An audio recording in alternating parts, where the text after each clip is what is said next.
Boa noite, pessoal. Vamos começar então a nossa prática, o estudo da roda da vida. Como caminho para a lucidez, a gente vai começar fazendo as nossas preces iniciais, que é uma maneira da gente se conectar conosco mesmos, né?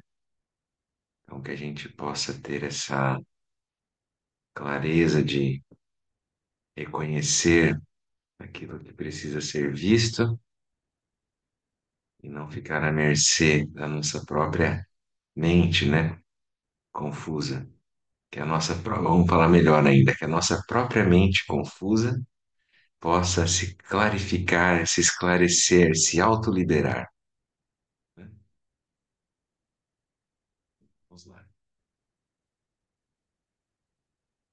Na fronteira noroeste do país de Ordem, no coração de pólen de uma flor de lótus, você obteve o mais excelente e maravilhoso Cid.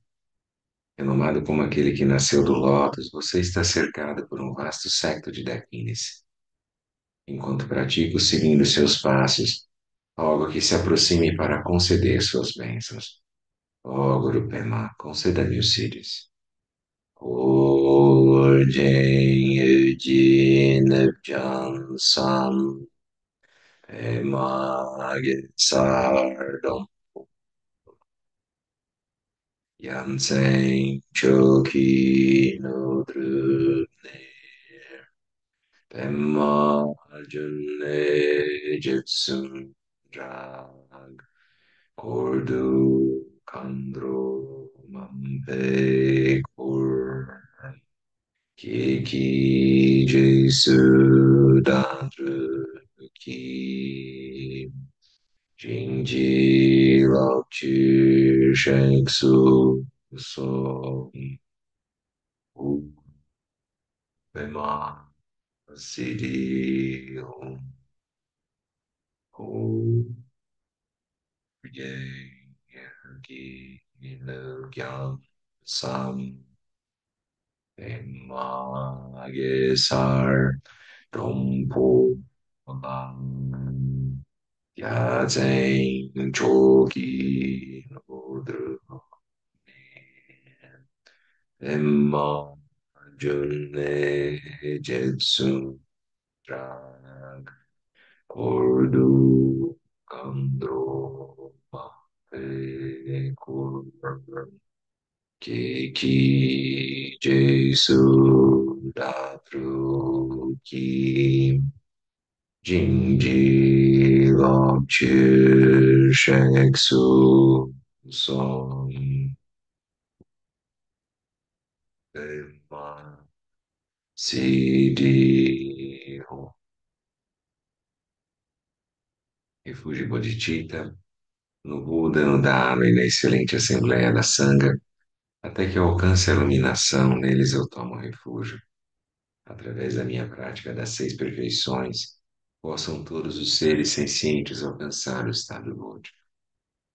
Sanje Chodam Sochi Chonam Lam Janchu Bardu Dani Chabsu Chir Dagi Jingso Jingpe Sona Chi Rola Avenches Sanje Drupar Shu Sanje Chodam Sochi Chona La Janchu Bardu Dani Chabsu Chir Dagi Jingso Jingpe Sona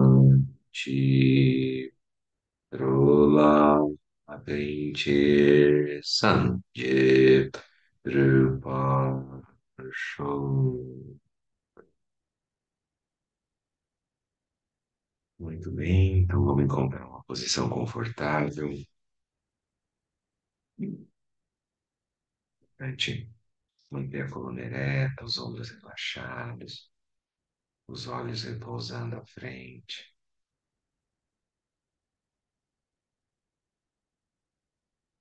Tente trazer a sua mente de volta para o momento presente.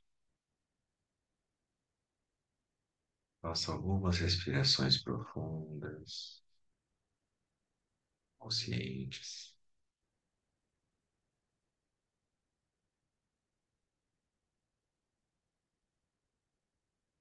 Observe como está seu corpo.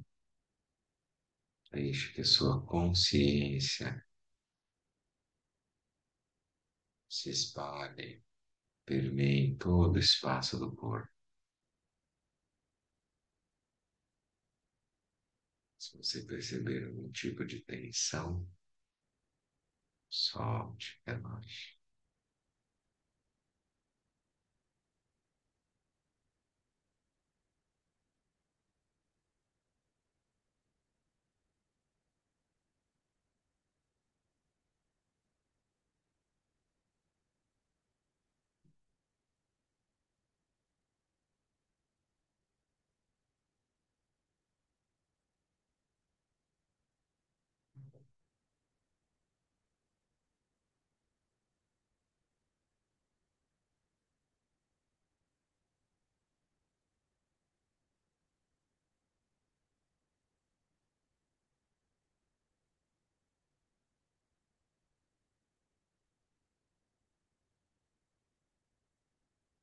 Você perceber que a sua mente se distraiu, de modo gentil, retorne ao foco.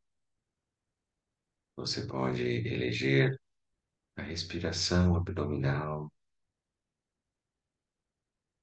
Você pode perceber também os lungs.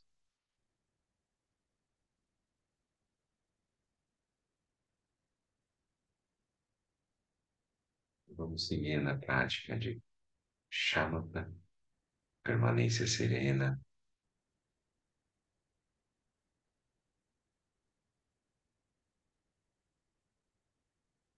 alma repousada, onde o nosso trabalho, o nosso foco é retornar a atenção mental, momento a momento, treinar essa estabilidade, associando o relaxamento, clareza da mente.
Muito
bem,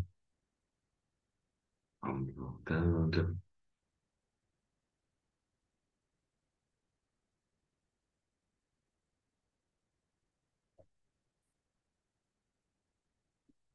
Tudo bem, pessoal?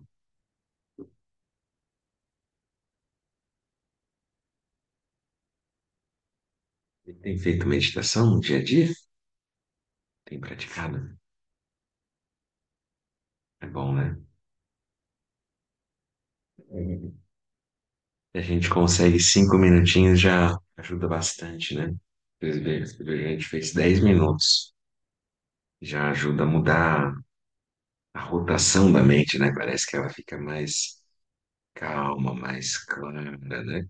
Dá uma sentada. Então, tentem fazer isso, é bom. A gente conseguir fazer 5, 10 minutos, depois passar para 15, né? Um dia após o outro. É sempre bom começar com pouco tempo, né? Lembra disso, então. Às vezes tem gente que fala, vou meditar meia hora, 1 hora, e aí faz um dia, depois passa uma semana sem meditar. Força o joelho, né? Dá dor nas costas. Então vai devagarzinho, é melhor. Doses homeopáticas todos os dias, né? Ajuda mais, tá bom? E aí é sempre bom fazer shamatha, né? Que é essa meditação para dar uma assentada mesmo na mente. Você veja que fica mais fácil, que você está mais acostumado. Respiração no abdômen, respiração nas narinas. Lembra de observar o teu corpo, soltar bem, né? Aí você pode também observar a sua energia, se você tiver essa familiaridade, né? Observar como se fosse um calor interno. E aquilo vai equilibrando, então. O mais importante é ter um foco e ser gentil com você mesmo, né? Volta sempre para o foco e não se dispersa, né? E quando dispersar, volta de novo. O treino é voltar, tá bom? É natural que vá se dispersar. Então, em 5 minutos, vai ter milhares de pensamentos, ideias e histórias, que a nossa mente é povoada, né? Então, é normal. Agora, você vai perceber que, conforme vai passando os dias, você vai treinando e vai percebendo que vai aumentando esse espaço, né? No começo, dá 3 respirações, você já se dispersou. Depois você começa a perceber um pouco mais. Ou quando dispersa, tem um observador que está observando o pensamento que surgiu, dura um tempo e cessa. Esse espaço também, esse passo atrás, ajuda bastante o praticante também. A gente não se tornar tão identificado com nossos próprios pensamentos, né? Aí fica mais tranquilo, assim, você fica mais com energia autônoma, mais equilibrada, tá bom? Então vamos lá, a gente está lendo o livro Roda da Vida, como caminho para a lucidez. Nós estamos na página 67, capítulo. É o 3, né? Ou é o 2? Deixa eu lembrar aqui. É que agora ele está lendo os 8. É o capítulo 2 mesmo, né? Porque é isso mesmo, o capítulo 1 fala de Dukkha, né? E o capítulo 2 fala das causas de Dukkha. Então a gente tá estudando os 12 elos, que são as causas do nosso sofrimento, né? Então, a gente olhou os 7 primeiros elos em semanas anteriores e hoje nós vamos olhar o 8º elo. Eu vou compartilhar com vocês aqui uma tela que eu mandei no grupo uma vez, uns tempinho atrás, né?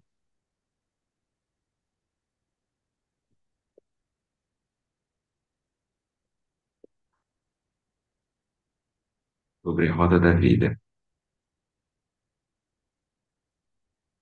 Deixa eu compartilhar aqui.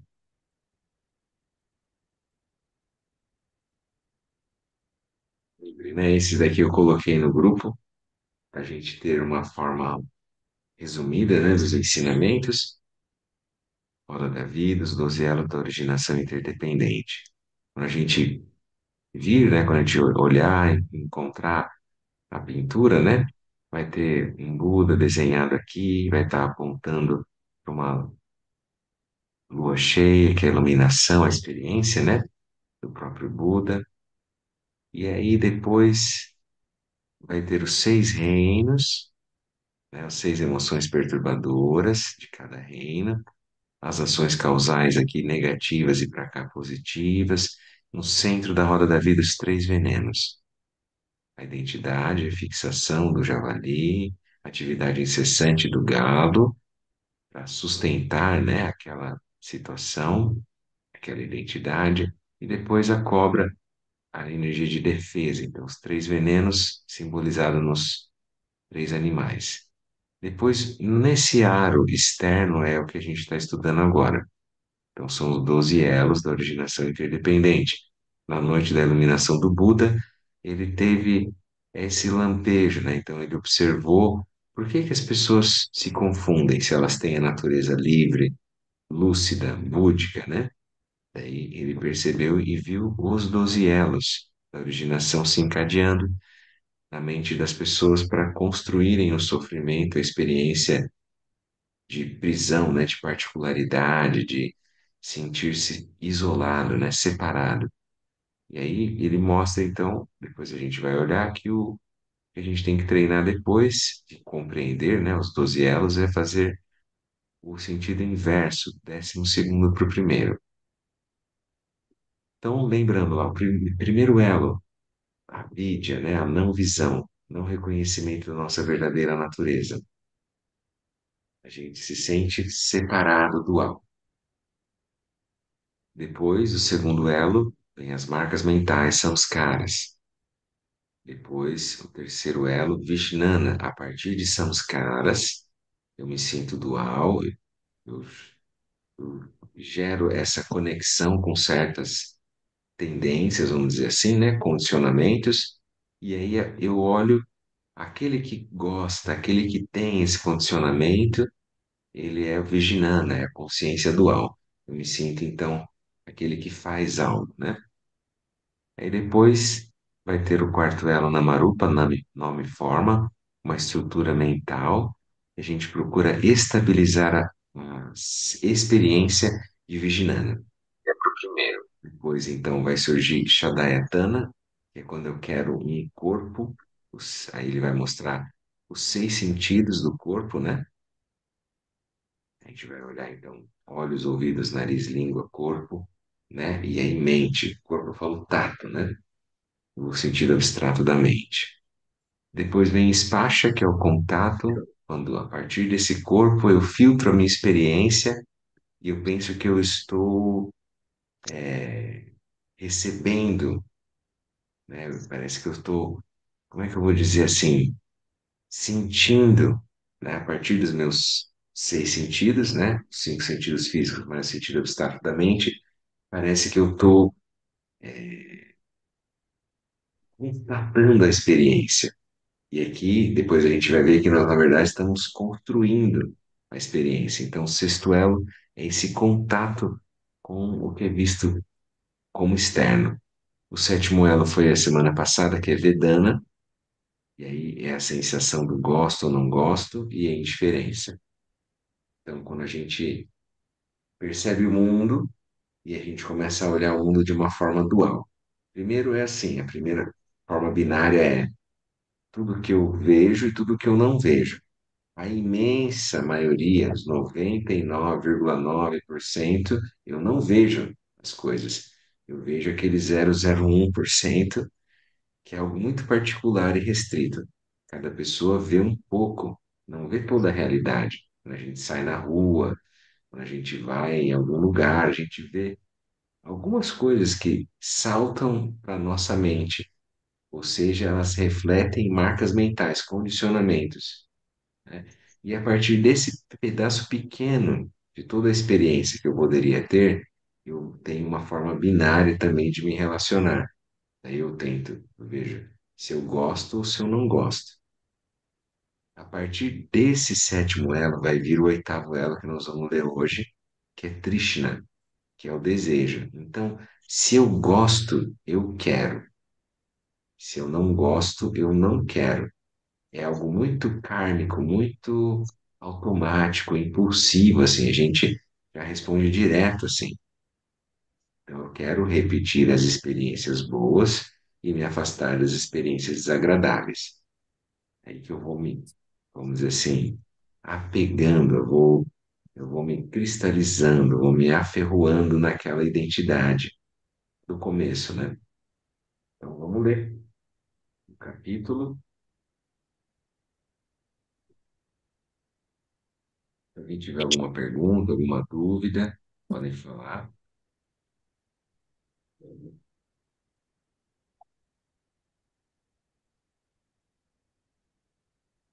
Então, com base em Vedana, o que fazemos? Se achamos que uma coisa é boa, tentamos sustentar e reproduzir a sensação. Quando não gostamos de algo, tentamos sustentar uma proteção frente ao que nos parece desagradável. Aqui é a nossa forma de viver de forma convencional a mente, né? Então, é operar ela com apego e aversão. A aversão sendo o avesso do apego, né? O apego eu quero perto, a aversão eu quero longe. É o apego à distância, né? O oitavo elo, Krishna, é representado na roda da vida por uma pessoa tomando chá. Também pode ser representado por amigos conversando na mesa de bar, planejando, plantando, construindo. E por quem tiver livrinho aí.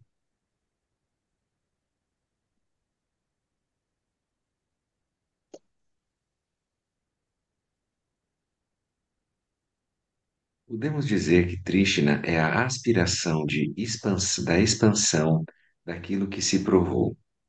Nesse caso, podemos incluir a ação também, como a ação de plantar uma árvore para se obter muitos frutos. Essa é a visão tradicional no budismo do karma, né? De uma semente surge uma árvore com muitos frutos e inúmeras sementes, né? Tentamos sempre construir, elaborar uma situação. Para tal coisa funcionar, nada melhor do que temos propósitos que dependem das circunstâncias. Vejamos o exemplo de uma pessoa que tem um trailer de cachorro-quente. No momento em que percebe que tudo vai bem, ela planeja ter 10 trailers. Quando faz a conta no final do mês e percebe que está ganhando dinheiro, ela quer multiplicar. Quando chegamos ao oitavo elo, podemos perceber, sim, claro, eu planejei isso. Da mesma forma, poderia ter planejado outras coisas. Eu construí isso, mas não precisava ter sido assim. Outra vez, existem abundantes exemplos de que isso é uma liberdade que exercemos e que não precisamos ficar presos.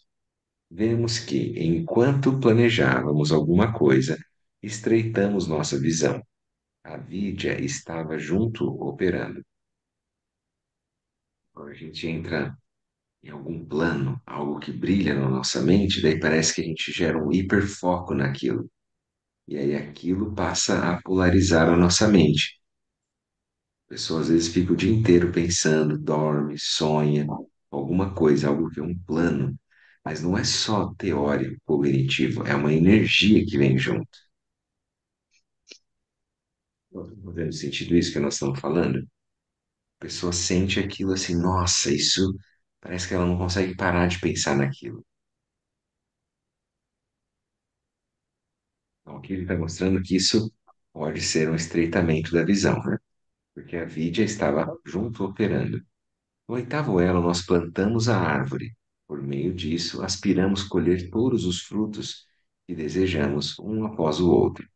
Se alguém tenta mostrar que tudo isso não é necessário, contestamos.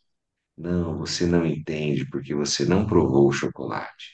Se tivesse provado, saberia por que eu tenho uma fábrica agora. Vamos então encontrar pessoas aprisionadas fazendo coisas que um dia gostaram de fazer. Talvez já não gostem mais, mas durante um período aquilo as mobilizou. Bem, só essa página que tem o triste, né? Oitavo ano.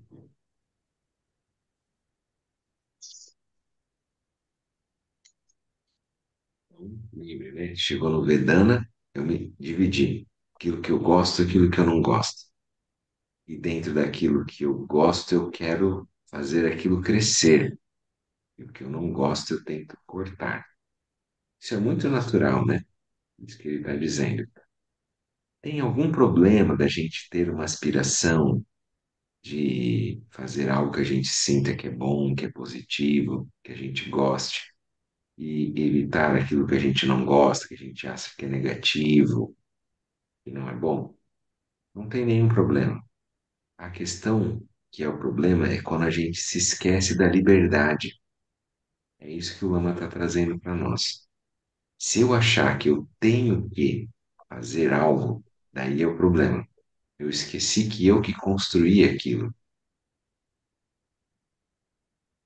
Nossas escolhas vão construindo a nossa realidade, mas sempre são escolhas.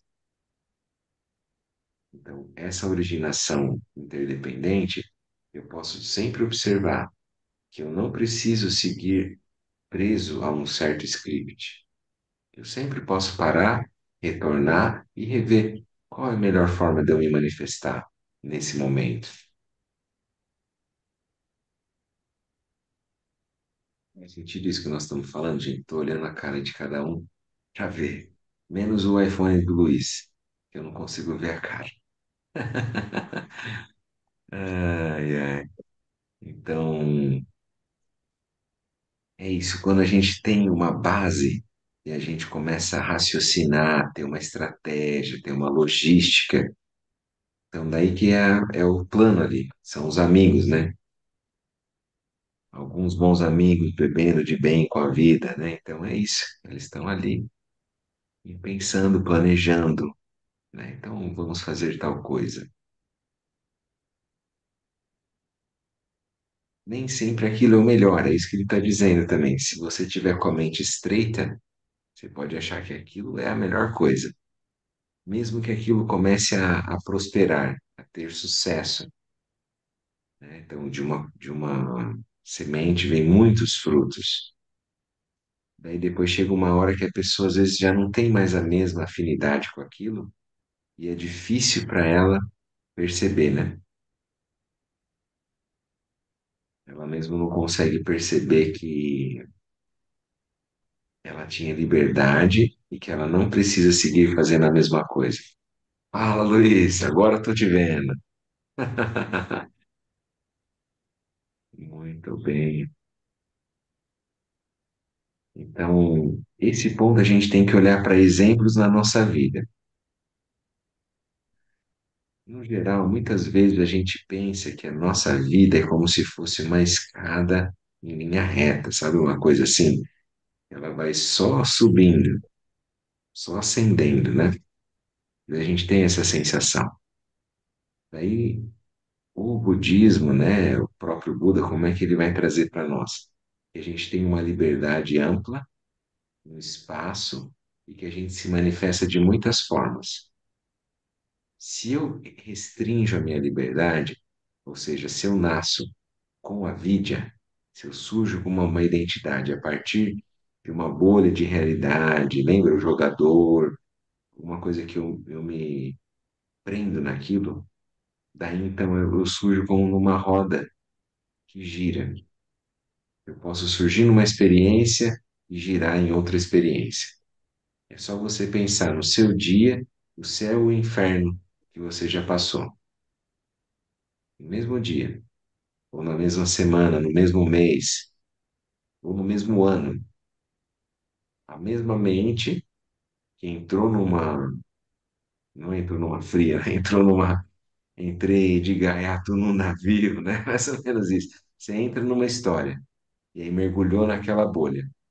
E aí aquela realidade, ela pode ser muito florida, muito agradável no começo, como o reino dos deuses, mas ela pode passar por todos os seis reinos. Tá vendo o sentido isso que nós falamos? Então vamos dar um exemplo. A pessoa entra num concurso e ela estava querendo muito aquele concurso. E aí, de repente, então no começo, quando ela entra com louros, com glória. Eu passei, tinha milhares de pessoas, né? Certo? Ela vem uma sensação de reino dos deuses, de um contentamento. Depois ela pode, por exemplo, ir para o reino dos semideuses. Começa a ter uma competição naquele ambiente. Ele se tornou um professor universitário, por exemplo. E aí lá naquele lugar tem muitas pessoas que tem que vai quem que publica mais, como é que é o currículo Lattes de cada um. Tô dando um exemplo. Ou você está numa empresa grande. Aí você está num certo patamar, você quer ir para um outro. E aí tem muitos. Mas vocês estão vendo que o tipo de mente agora que está preponderando já não é mais a mente daquele louro, daquela glória. Agora já é uma competitividade.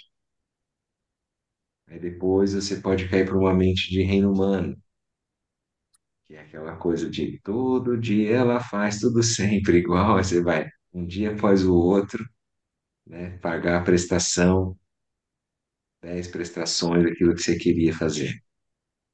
Então, vamos lá, trabalhar. Depois você começa a pensar, não, já estou desencanando disso, não aguento mais, estou cansado. Aí você vai indo para o reino dos animais. Você olha assim, minha nossa, para que tudo isso? Eu só preciso de uma coisa bem simples, não quero fazer muita coisa, muito esforço. Né? Tem alguma coisa aí, eu nem vou falar, nem vou dar ideia naquela reunião, porque se eu der ideia eu tenho que fazer muita coisa. Então eu vou só ficar quietinho na minha, sabe? Se eu, ô moita, tá fazendo sentido isso que eu tô falando? Então vocês estão vendo como que é o estilo de aprisionamento da mente. Aí depois se fala assim, não, então agora, daí você cai no fantasma faminto. Então agora tá tudo meio escasso, eu não tô tendo mais promoção, eu não tô tendo mais visibilidade, posso pensar em muitas coisas. Isso eu estou só olhando só na questão profissional, né? Então eu posso olhar na família, nos relacionamentos, como é que a nossa mente gira em um período, né? E aí começa a ficar carente, não recebo mais e-mail, não tenho mais tanto like, e agora, né? Tudo aquilo que eu fazia, será que eu não tenho mais produção de conteúdo, eu não estou mais produzindo conteúdo que as pessoas estão reverberando nos outros. Aí tô carente, tô com aquela sensação. Depois eu posso falar, não, o mundo é horrível mesmo. Não adianta, não tem mais saída. Então, vamos detonar tudo, explodir tudo, aprender a fazer coquetel Molotov. Então, eu entrei no reino dos infernos. Então, a minha mente começa a olhar tudo como horrível. Alguém já passou por isso em algum momento na sua vida? Você pode pensar. Ah, quando teve uma ruptura de um relacionamento, quando perdi um emprego. Tudo isso essa é a roda da vida que vai girando. E daí, se eu não quero mais sofrer nessa flutuação de experiências, quantas experiências a gente já passou? A cada 10 anos tem muitas experiências para falar, né? Se você tem 40, 50, 60, 70 anos, quanta coisa já foi e voltou? Então agora a gente vai precisar achar algo que eu possa repousar se tornar o meu refúgio, mas que não oscile. Por isso que eu estou estudando os 12 elos. Nós estamos olhando ele com calma, que é para poder ver como é que a mente se engana, como é que a mente opera de forma estreita, e eu não cair mais nisso. Vocês entendem isso? Então, é para chegar num ponto em que eu não precise mais reeditar novas identidades, novas bolhas, né? Ser um ser de migração, seres migrantes, né? Então, eu entro numa bolha, entro numa realidade, entro num relacionamento, entro num trabalho, entro numa cidade, entro numa casa nova. Daí aquilo vai passando um tempo, vai se desgastando, vai girando a roda da vida, os 12 elos. E aí eu falo, não, agora eu tenho que sair daqui, não aguento mais. Sabe aquela visão assim de caçador, explorador, você explora tudo que tem naquele lugar, depois você tem que ir para outro lugar. Então, aqui nós estamos mais para uma questão, uma visão de quem vai plantar, de quem vai colher, de como é que eu vou cuidar da minha mente, tá bom? Muito bem, alguém tem algum exemplo? Gostaria de compartilhar? É triste, né? Quando a gente faz planos, quando a gente quer aquilo que gosta. E tem algum problema nisso? O problema é só não perceber que isso é uma liberdade. Eu posso me manifestar assim ou não. Meio que tem que lembrar do Caetano, ou não, sabe assim?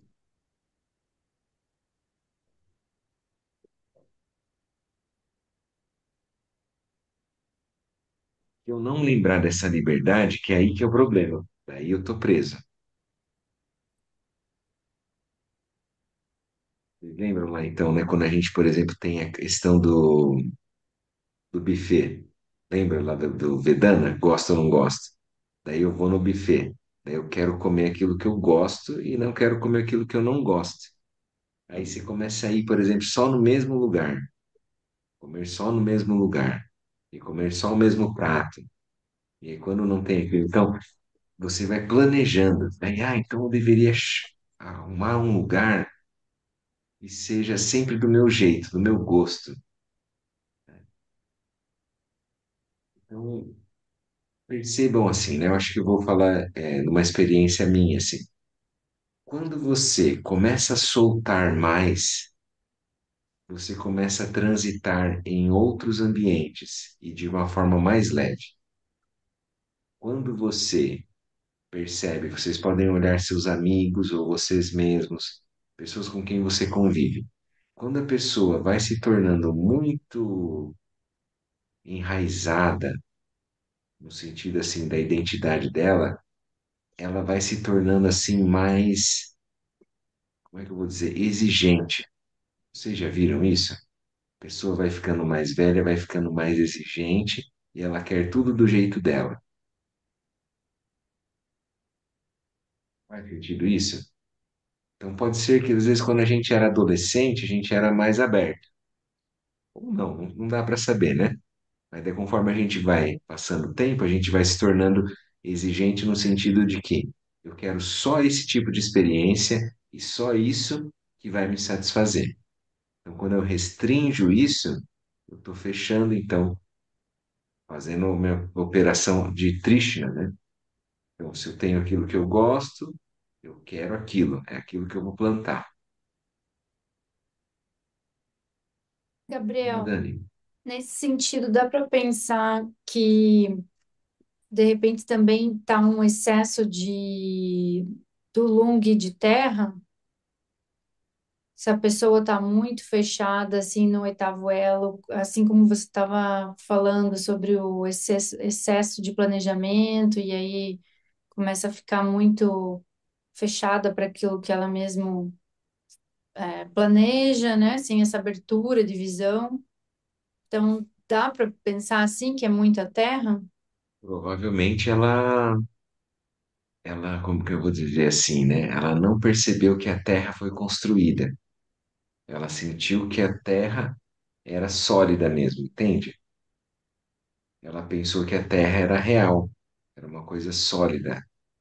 Igual a gente fala lá, né? O Lama dá aquele exemplo do avião, que o elemento terra da pessoa é aquele avião, a experiência de estabilidade, né?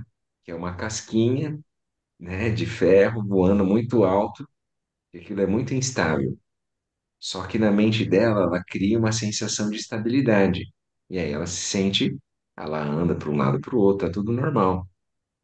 Então é a mesma coisa, eu acho que disso que você trouxe, né, Dani? Você pode estar com uma sensação terra muito sólida e não perceber que as coisas são mais fluidas, que é o elemento água, que as coisas, na verdade, elas têm um calor, né? Têm um movimento, uma intensidade, que é o elemento fogo, que elas também têm uma abertura do elemento ar, que aquilo pode arejar, né? E aí tem um outro elemento que é o elemento éter. Mas, Dani, você pode estar dentro da bolha com os cinco lungs presos naquela realidade, entende? Os cinco lungs estão operando e funcionando bem ali dentro. Um jogador de futebol, por exemplo, bem sucedido que seja, ele está super bem com os lungs dele, mas não necessariamente que ele está pensando que ele não é aquilo. Então, o Vini Júnior agora, o ano passado quase ganhou o Bola de Ouro, agora esse ano ele já caiu lá nas posições, então pode ser que ele já não esteja mais bem, pode ser que agora tá mal. Mas ele tem todos os lungs, estão funcionando bem, o corpo dele está bem, sabe? A questão maior nem é o equilíbrio dos lungs, é a consciência se a pessoa percebe que ela está super identificada, que ela sente que ela é aquela identidade. Ou que ela percebe que, na verdade, aquilo é só uma identidade, que vai surgir, durar um tempo e cessar, como qualquer coisa, né? Então vamos lembrar lá dos quatro selos, né? Os 11 arquentes sempre fala, os selos, e foi o Buda olhando a realidade. E isso são os quatro selos que marcam o budismo. Então, o primeiro é todos os fenômenos compostos são impermanentes. Tudo que é composto é impermanente. Nosso corpo, nossa casa, as relações, qualquer coisa. Se eu achar que aquilo não é impermanente, daí eu vou sofrer. Aí depois, todas as emoções são sofrimento. Então, sempre que surgir uma emoção, tem uma questão da dualidade. Surge algo, uma emoção perturbadora. Orgulho, inveja, desejo, apego, medo, raiva, carência, né? Qualquer uma dessas. Depois ele fala que não há nada que tenha uma existência intrínseca, não há um eu, né? Então a gente olha para as coisas surgem de forma dependente, por isso que se chama originação dependente, que elas surgem, se originam de forma interdependente. Lembra, né? Então, nasce o filho, nasce a mãe, né? Então é um par. Aí tudo a gente vai olhando, porque tem o funcionário, tem o chefe, tem o marido, tem a esposa. Então, sempre é uma coisa na relação, que não existe a esposa em si por si. Dá para entender isso? Então, a gente vai começando a olhar que não tem um eu ali, tem uma relação, muitos processos de relação, como se fosse um tecido, né? É um entretecer, assim, uma coisa muito. Tudo está interconectado, né? E aí, por final, a última é que o Nirvana está além de conceitos. Então, é como se fosse, não o Nirvana no sentido de estado, de paz, de bem-aventurança, isolado, né? Alguma coisa assim, um estado particular de mente. Não é isso. Muitos seres buscam esse samadhi, né? Esse isolamento, uma paz que te isola do resto do mundo.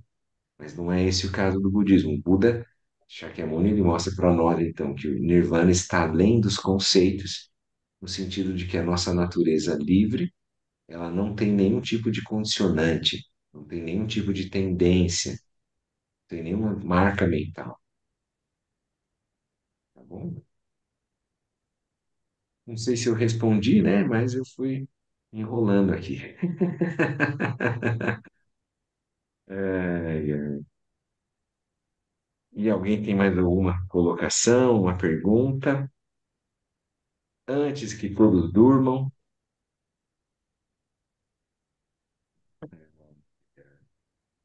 Mas tá bom, vamos treinar. Na semana passada, nossa tarefinha era olhar Vedana, né? No nosso dia a dia. Se alguém não olhou, aí aproveita essa semana para ver Vedana junto com Krishna. Então, veja aquilo que pega, que você gosta, que você quer que seja daquele jeito. Não. A pessoa, quando vai lavar a louça, ela tem que pegar e colocar a faca virada para baixo. Não, a faca tem que ser virada para cima. Faca virada para baixo é melhor, porque daí não espeta o dedo do outro. Não, faca virada para cima é melhor, porque daí não suja a parte que a gente come. Então, olha como é a mente de cada um, entendeu? Nisso você vai olhar tudo. Para tudo que você fizer na tua vida, você vai ver o gostar, o não gostar, e vai ver depois a sequência, que é o Trishna, que é você querer desejo de replicar aquilo que você acha que é bom, que você gosta, né? Que é o certo, o ideal.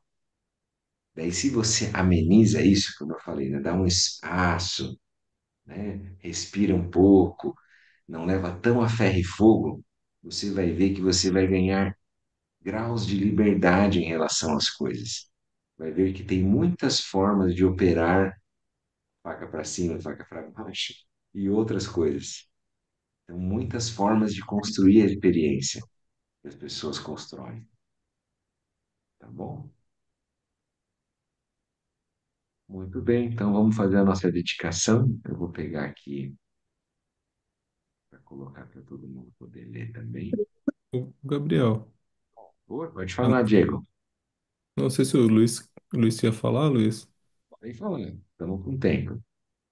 É, eu só queria ver se eu entendi assim, que eu estabeleci uma correlação e eu acho que aí essa que é a ideia dos 12 elos, né? Porque, assim, Quando a gente chega no oitavo e a gente quer o desejo, né? A gente quer o planejamento para alcançar aquilo que a gente gostou, que a gente gosta, né? Que eu anotei aqui, que é a aspiração da expansão daquilo que a gente provou em um determinado momento. Mas aquilo que a gente gosta ou não gosta, ele, ele pode vir, e aí abre um parênteses, eu acho que sim, das nossas marcas mentais, tipo lá do. Certeza. Porque o gosto ou não gosto, eles estão na dependência dos elos anteriores. Ah, tá. Dependendo do seu referencial, você vai achar aquilo bom ou não. Não, Como tá. você se Beleza. montar. Um outro exemplo agora que me veio aqui também. Então, se a pessoa mora em Copacabana e ela gosta de ir na praia, ela gosta de malhar, ela tem referenciais na mente dela de beleza, de saúde e de qualidade de vida, de estilo de vida. Aí ela vai fazer certas coisas, ela vai gostar de certas coisas e vai procurar praticar certas coisas. Vamos supor então que a gente vai lá para o Japão e encontra a comunidade daqueles que valorizam muito o sumô. Daí pensa como é que é o cara lá, o que que é bom para ele, entende? Não é a mesma coisa que a moça lá de Copacabana. Tá dando para entender então como muda totalmente o que é bom, o que não é bom, o que é o estilo de vida? Não tem uma coisa absoluta final. Ainda que a ciência, né, a visão materialista moderna, ela tente unificar, tente ter uma hegemonia, né, uma coisa, vamos dizer assim, meio pasteurizada, todo mundo tem que ser igual. Mas a gente sabe, se a gente for treinar competência cultural, que é olhar o outro no mundo do outro, a gente vai ver que os referenciais mudam completamente o que é estilo de vida, o que é bom, o que é qualidade de vida. Então, para o cara lá que é o sumô, para ele ter 300 quilos é o bom. E ele vai ser forte, ele vai treinar, ele vai comer muito gohan com sushi, sashimi, entendeu? Então, vocês veem, daí eu vou julgar. Como é que eu vou julgar o que que é bom ou não? Aí vai ser os meus referenciais também que eu vou usar, vou aplicar. Dá para entender? Então, a partir da minha visão de mundo, né, dos meus samskaras, dos meus condicionamentos, eu crio aquilo que é bom ou não. E aí eu julgo, né, o Vedana. E aí, só que isso, Diego, não é nem só uma coisa assim, sem emoção, uma coisa fria, uma coisa, né, assim, só teórica. Não, não é. É uma coisa energética.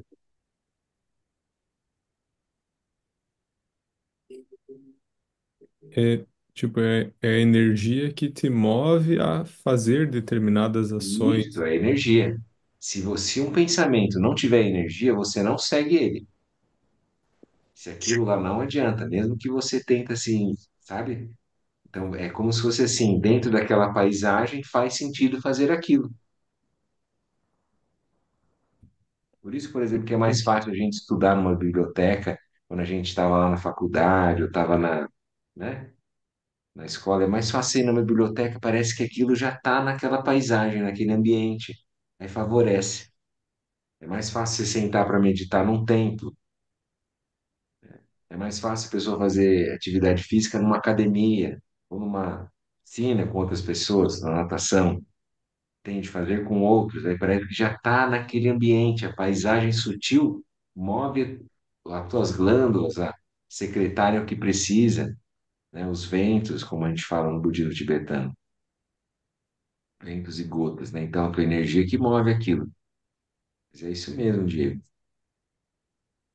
Porque assim, Gabriel, é, tem algumas. Eu tenho observado algumas marcas mentais que eu tenho e que eu tenho tentado diminuir o impacto que elas têm na minha vida, porque na minha percepção. elas serviram para um determinado momento da minha vida e que hoje não se aplicam mais, assim, ou se aplicam numa quantidade bem pequena. Aí é um trabalho que eu estou exercitando, assim, de olhar, identificar e, e tentar acomodar elas de uma maneira que elas não interfiram tanto na minha vida quanto já interferiram no passado, né? Porque naquele momento elas tinham a serventia, né? E o sentido antes. É, Isto. Tá perfeito, Diego. É isso aí. mas, Isso é a prática. É você elucidar todas as marcas mentais que você tem dentro e perceber. Eu não preciso seguir aquilo, né? Eu posso usar ou não. Em um certo momento pode ter sido útil, mas agora pode ser que não. é, entendi. Como se fosse assim, ó, a Laia Virginana é o depósito de consciências, tudo aquilo que tem de marcas mentais na linguagem do Ocidente seria parecido com o inconsciente coletivo, assim, do Jung, aquela coisa que está disponível. A pessoa pode acessar aquilo e manifestar, mas num certo momento ela pode soltar, não precisa seguir. Você não tem a maldição de ter que seguir o que o seu pai fez, o que o seu avô fez, todo mundo tem que fazer a mesma coisa, sabe assim?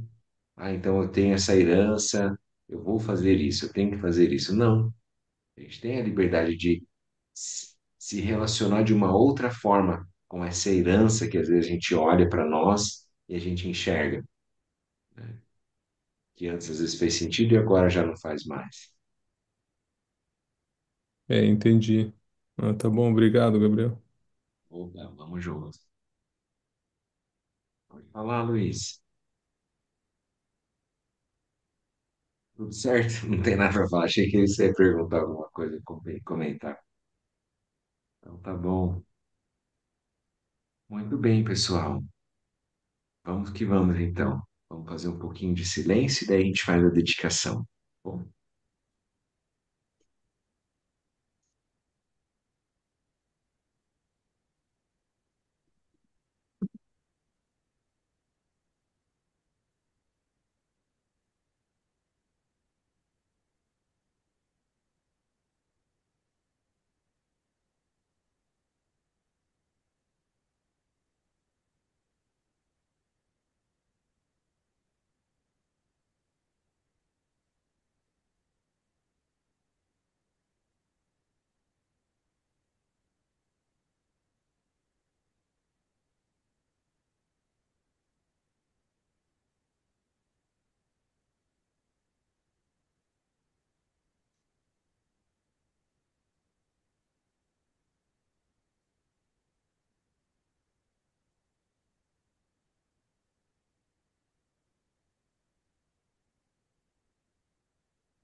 esses instantes finais, tudo e qualquer mérito que tenha sido gerado no nosso estudo, que possa se espalhar em benefício dos seres, e que todos os seres sejam felizes e livres do sofrimento,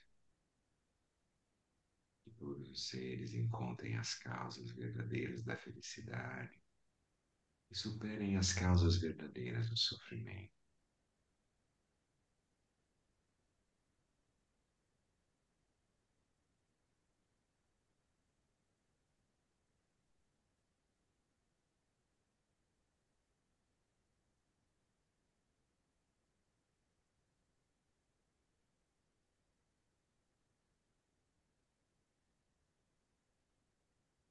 Muito bem. Que os méritos desse encontro se expandam e toquem a todos. Que o Mestre Universal da Paz e da Compaixão, Sua Santidade Dalai Lama, juntamente com todos os mestres de todas as tradições que veiculam essa mensagem, tenham longa vida. Que todos estejam a salvo de gerar pensamentos negativos, obstáculo mais destrutivo. Que estes pensamentos nunca surjam em nossa mente. Que todos os seres também estejam livres de pensamentos negativos. Neste exato momento, possam nem mesmo os nomes doença, fome, guerra e sofrimento serem ouvidos pelas pessoas e nações da Terra. mas possam sim sua conduta moral, mérito, riqueza e prosperidade crescer, e possam a suprema bem-aventurança e bem-estar sempre surgir para elas. Joson Ringluiche Zandin Sasson Chapar Peldro Joson Namwadan Midraudo Sungeme. Show! Muito obrigado pela presença, pessoal. Boa noite, boas práticas nessa semana. Até a semana que vem. Gente, obrigado, Gabriel. Tchau, tchau. Obrigada, boa noite. Obrigado, boa noite. Tchau, tchau.